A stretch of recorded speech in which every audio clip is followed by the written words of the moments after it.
Revelation 4597. From the 25th of March 1949. Simple and spiritual sense of the teachings. You cannot grasp the depth of the instructions which are given to you through my love and grace, for you only understand the simple meaning but not the spiritual significance which every word of mine still contains. But the simple knowledge is enough for you, for it fulfills the purpose of bringing the soul to maturity if the will is used correctly. Yet if you were to grasp the profound meaning of what I speak to you from above, your bliss would find no limits.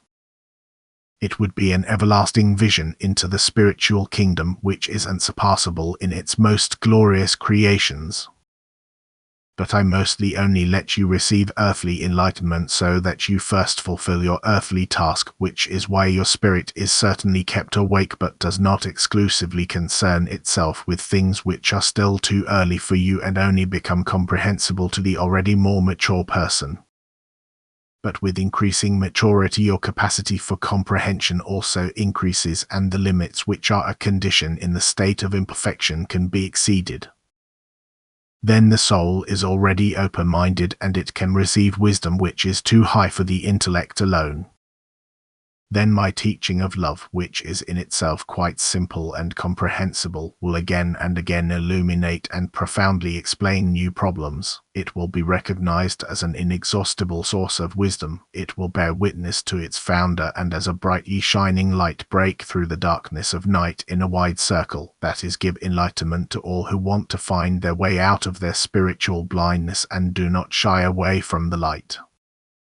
Every word I have spoken on earth has eternal value. It is unchangeable and yet can be understood differently without, however, being able to be declared erroneous in one opinion.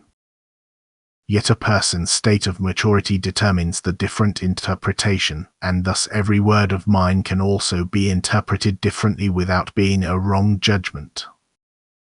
Yet a spiritually awakened person will always be able to recognize agreement, thus no open contradiction will come to light which could lead to unbelief. But spiritually immature people often take offense at words which they would like to portray as a contradiction because they are incapable of understanding them. These, therefore, can hear or read my word and only grasp the purely worldly meaning. Hence they will not increase in realization and profound wisdom either, and consequently my word will then only trigger a weak feeling of happiness in the listener's heart, which, however, could be unspeakably happy if the human being's state of maturity were higher. For then the degree of knowledge and the ability to recognize will also increase, and the human being's wisdom will constantly grow, although only the teaching of love, which originated from me, will ever be presented to him. Amen.